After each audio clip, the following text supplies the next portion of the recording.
Whenever you guys want to start, go ahead. What was the scariest part of the war and why? Speak up.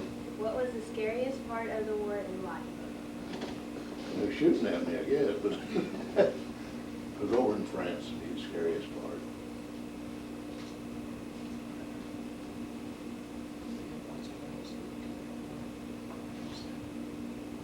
Okay, and what did you serve? I suppose I served, what year or what? What did you serve? Oh, in the Army. Yeah. Yeah, and the year you want or what branch? Both. Oh, well, I was in the service from 42 to 45, and I was in the infantry.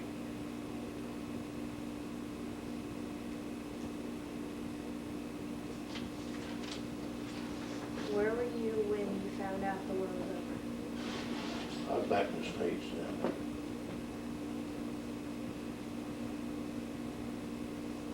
What was the most exciting thing that you did? Now that's hard to say, the exciting part. I guess it was D-Day, watching airplanes go over.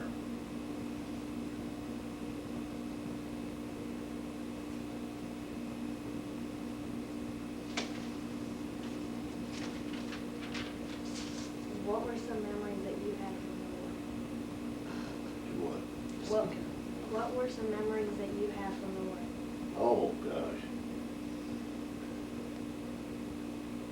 I guess, well, of course, our training and stuff in the States, but I mean, as far as big things, probably it was over in France when all the shooting and putting their tanks and stuff like that.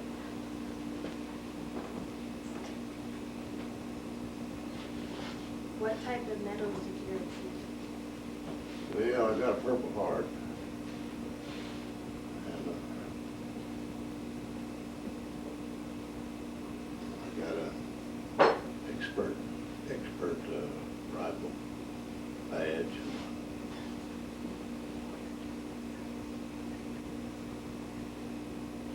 And of course, I got a good gun. No, you don't have to put that on. Just got the badge from the European badge. It's been so long ago, I've never forgotten what I've got. It was 37 years. Now, I am going to ask one. How did you get your Purple Heart? How'd I get it? Yeah. Got shot.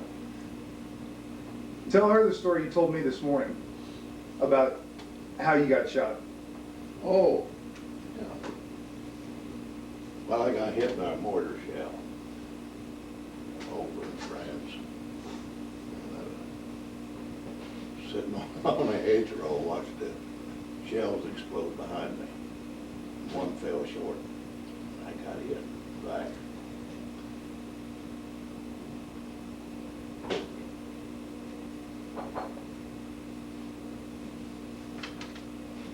What kind of food did you have?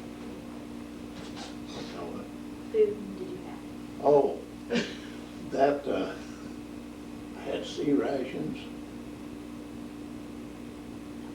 And if the cook had got to catch up, we'd have regular food. Biggest part of our food was cans. Cold.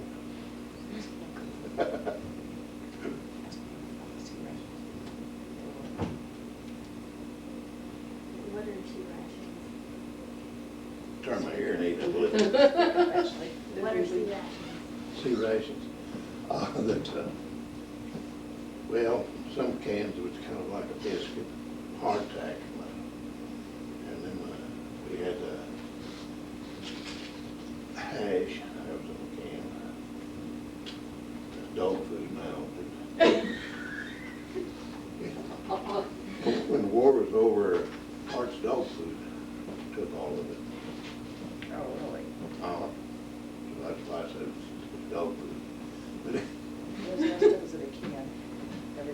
lost stuff.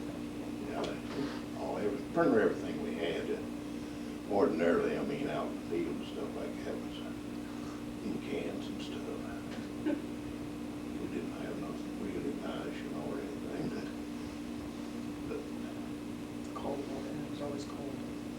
yeah, pretty much everything was cold.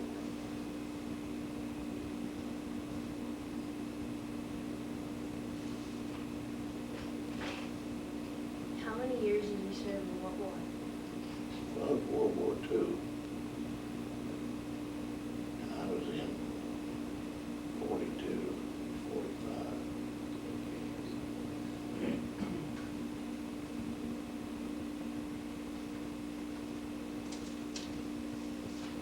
What was your job in the war? Well, when I first went in, I was a truck driver.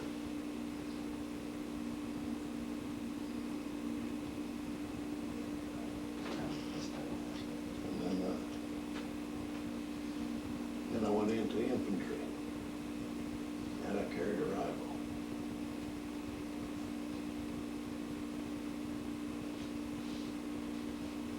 That's what I ended up carrying, a rifle.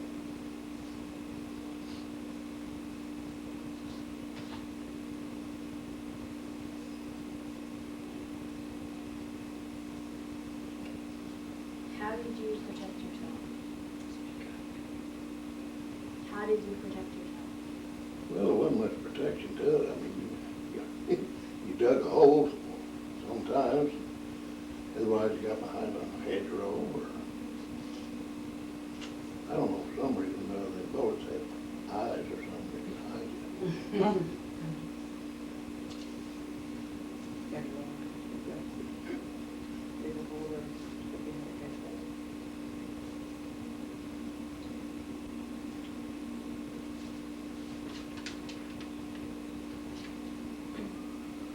What were the living conditions like over there? Well, just out in the open, that's about all. I don't know where, we had pup tents, as they call them, 2 pieces of tarpaulin, made it kind of big like a pup tent, and I slept on the ground.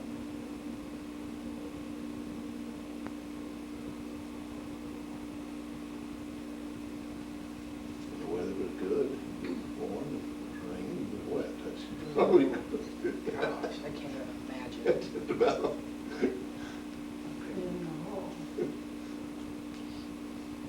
What would be a normal day for you in the war? Well, normal day, I mean, of course, that all depends on where you was at. Of course, if it was over on the front line, you was walking or hiding or doing something, you know. But ordinarily, it was on the lookout, that's about all you could say.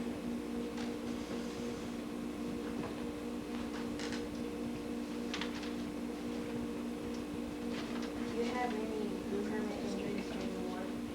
Yeah, I'm not kidding.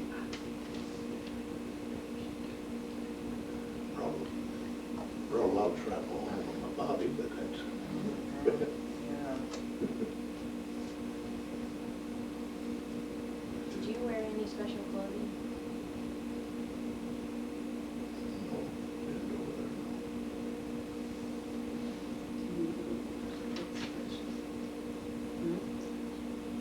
What contact did you have? Contact with your family?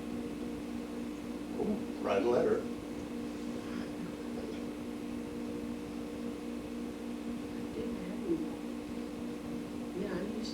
No phone contact at all.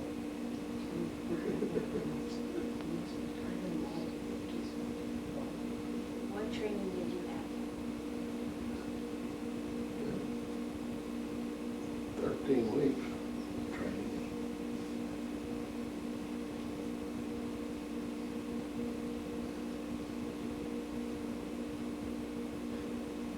I guess I started with a truck driver and I went into infantry, so.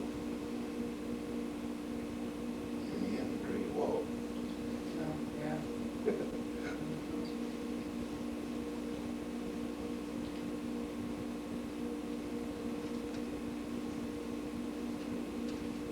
About how many miles did you walk a day?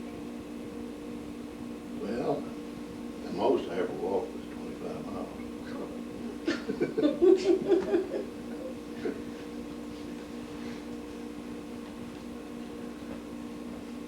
How did your family feel about you being that? How did your family feel about you being that? Oh, I don't know, I probably wasn't too happy, I didn't ask him, but there was a lot of them going at that time, so You have a choice. I guess. Wasn't it though if you were the only son though? Is that, oh no, wise tale or is that the truth? If you were the only son, they couldn't draft you? I was the only son. Oh, you were? Oh, I thought they couldn't do that. Well, they changed a lot of things, I think. Of course, they said if you was a farmer's son, you know, you had to be there to farm, they'd get you out or this, that, or the other, but I guess we wasn't farming big enough.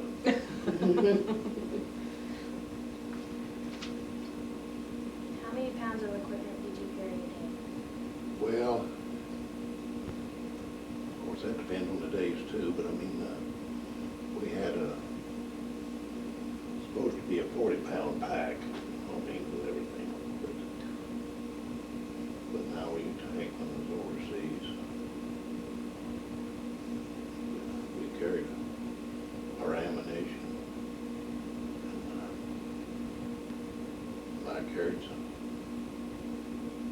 some ammunition for a bigger gun, so I don't, as far as weight was concerned, I was just a big boy, that was all there was.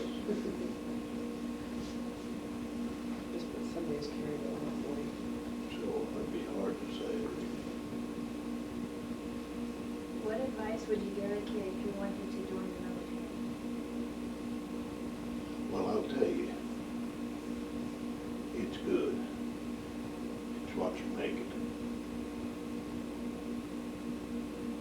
It helps an awful lot of them and ruined a lot. So it's just,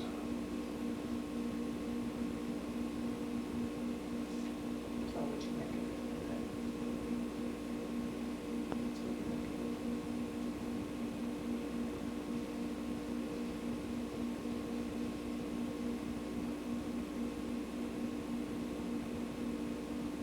Okay, that's all the questions that I have for you. Okay. I have one that I want to know about. okay. You mentioned D-Day Yeah. just a little bit. Where were you, and tell us a little bit about D-Day, because Well, I was in England still when D-Day come. That morning of D-Day, oh, I'll say long, maybe 2 or 3 hours before daylight, you could hear airplanes. And of course, then when it got daylight, the sky was black. Very airplanes all day long. That was D-Day. And of course, boys going over to the water, you know what I mean, but that's where I was at it. D-Day. Of course, we lost a lot of boys there. They tried to, which I'd been in the same shape, but if I'd had got off a boat where they did, and they had their full field pack, a lot of them couldn't swim. I couldn't either, but anyhow, they had so much weight, they sunk. That's just all there was to it. I mean, of course, it's all piling out on top of each other, so there's a lot of them drowned. And me, I was seasick. so then, so D-Day, you saw all the planes going over, then what did you do? What was your part the rest of the day? I mean, were you, Well, we didn't get close enough to, see where they was exploding or anything like that, because the ships wasn't landing like, that fast or that early. But there was airplanes all day long, half the night, bombing, Otherwise, course, I'm still in a safe spot. All right, well, Ashley, do you have any other questions that you can think of that maybe you didn't have written down?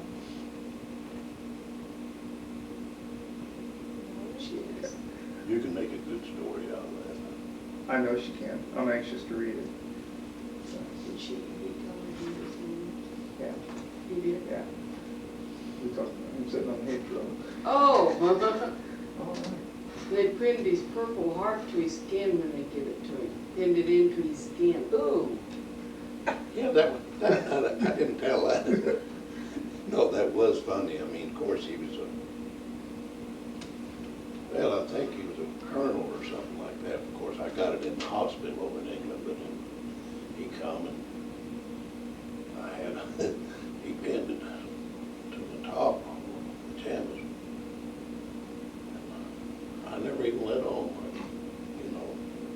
So then after he left, I said to the nurse there, I said, will you unpin that thing? I said, that's pinned to my eye. She says, it ain't either. She unpinned that thing, and I pulled that thing up there, and there were the two little holes where they pinned that thing. Ooh. So she went and got some purple dye stuff, drawed me the heart. Old top them two pins. I knowed he did, but not that it really hurt, you know, or anything like that, but I mean, of course, you're about half scared anyhow, you know, so. So you were in the hospital in England? Yeah. Or- 110th Field Hospital. Wouldn't that be weird if that was where my grandpa was stationed? Because my grandpa cut hair in England during the war. I'll have to find out where he was. That would be an amazing coincidence.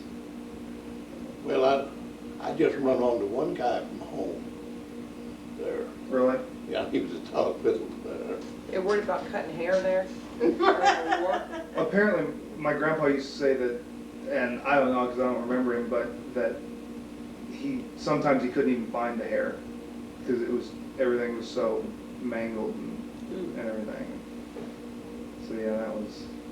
Yeah, it was, well, when I got to England, after they stuck me in the field hospital there, I hadn't shaved, gosh, I don't know, for a week or more, you know. And the guy that I talked about coming from home, he was, of course, he belonged to that outfit, you see, the medics. He went to work and shaved me. Haircut, I wasn't worried about it. Yeah, yeah. We've got some of Grandpa's straight razors from over there. Oh, really? Yeah, and the leather strap and that. Didn't they use? I don't know. I never had a straight razor shave, but didn't they use a leather strap to sharpen? Well, yeah, that's a razor strop they called it. Yeah. So we've got that in some of his army issue straight razors Oh. that he used. They didn't have, I mean, there wasn't like showers or anything over there, so how'd you guys clean? Oh, yeah, they had showers. They did? Oh, yeah. Well, how do they have showers in Not pub over, tents? not over in France, but they did in England, in the hospital. Yeah, The but. hospital. No, otherwise, no. You just had to go in the water or something, find water? Yeah, wait for it to rain. Oh, my. Probably smelled like my class after recess on a hot day, you know. Oh, could you imagine that? Oh. Like days and No, days without rain and, oh. Really, all jokes aside, as long as you wasn't where they was shooting and all that, you know, I mean, every day. Of course, you was walking or something all the time. I mean, moving up. But if you was pinned down, then He had a piece of shrapnel taken out. How many years ago? He had a big piece of shrapnel sticking out of his back like this. in 70. No. Yeah, in 70. Is she a little shy?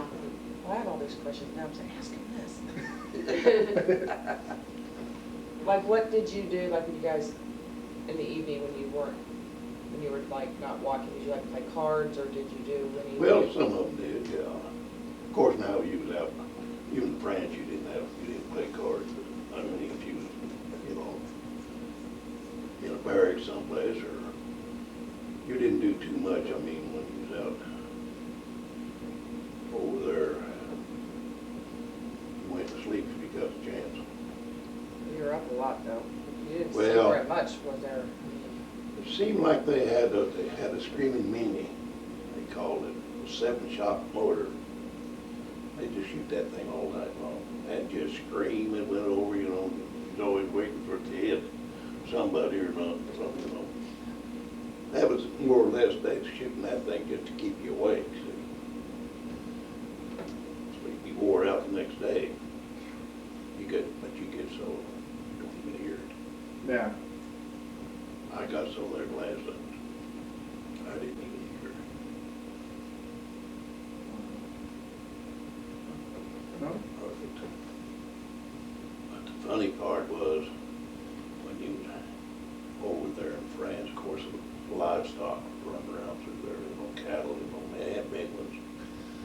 And of course, a lot of them shot, but anyhow, I had to get up, we had a foxhole or sled trench, we called it, where you lay down in it, you know. You put your blanket down in there, and I had to walk guard. And I come back, when I got relieved, come back and started pulling my blanket up and move. So I pulled a little harder and it come up. And some cow walked across there and fell down in that thing, and it pushed my blanket down in the mud. Oh. Of course, the cow was gone, but it might have been laying there. Would have been out the back, probably. Oh, you have all kinds of little tricks like that, you know. So then, did you have to dig that trench? Oh, yes. As one old boy said when I was just a kid growing up, even World War I, he's talking about, you know, you have your musket, they call it, you know, where you have your dinner in. I mean, you put your meals in. And somebody said something about digging a sled trench. He said, I'll tell you, when them bullets start whistling, you can dig that with your mess kit quicker than you can with a shovel, he says. But they still had the same mess kits, I think. Really? They closed up and snapped shut, you know, the lid on. Uh-huh. She's in the purple. Yeah, there were good days there, bad ones. You would? Did you bring any stuff? Do you still have any of your stuff? Did you keep any things? No, I had different things. Before we moved over here and had the garage sale. Yeah. I got rid of everything I had, except my Purple Heart, I got it. And of course, as the war was over, first 4 or 5 years, I mean, you could go to a pawn shop and get them. Now they sell it on the Really? internet auctions. Why, sure, they hawk them things. For why? Why would they hawk them? For money? Yeah. Beer, money, wine. Right now, I got 5 antiques, Mom. got wine rolls and stuff on the street, you know. Will that take a picture of me if I Nah. run? Oh, you have to. Your Purple Heart, he wants to sit. Oh, They pawn those off. oh, yeah. That didn't mean nothing. Purple Heart, you know. I was broke. Not need. You didn't earn any money while you were there? You didn't get any money? Oh, we got paid. But what if you couldn't do anything with it? How'd No. you cash your checks? Did they pay you in checks or cash? Cash. Cash. No, when they caught up with me over in England, I had, I don't know, $200 and some odd dollars coming, you know. Of course, back there at that time, I was only getting $20 a month, you know. Yeah. The rest of it was going home. But anyhow, and it paid in English money, you know, pounds. Okay. It paid in pounds, you know. Oh, yeah. It's like a newspaper, you know, they would put on the bed, you had a stack of papers there. Didn't mount to nothing, but Wow. I still got mine. What's this? It says France on it, I ain't got my glasses on it. Looks like It's French. French fry. That money. Good. It won't. I don't wanna know. Here, I turned it off. No, you didn't, cause I see the light. Go ahead.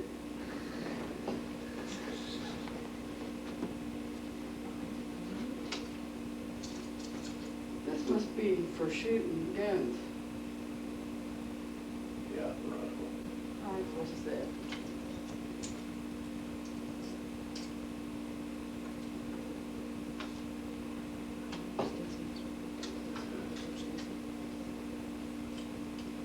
Here's his dog tags.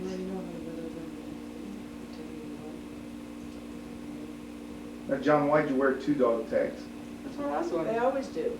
For Yeah, some but- reason, didn't Do you know Huh? why'd they wear 2 dog tags? Well, somebody got shot or got killed, they'd leave one dog tag on them, see, and then take the other one, but most generally, when somebody was killed, they take a dog tag and stick your mouth, hold between the teeth, hold the teeth up. See, that way, when they know where to look, they wouldn't have to hunt for, see who it is, that dog tag. But the other dog tag, You wanna see some grants? Sent one to the family and one stayed with the body, so that's why they wore 2.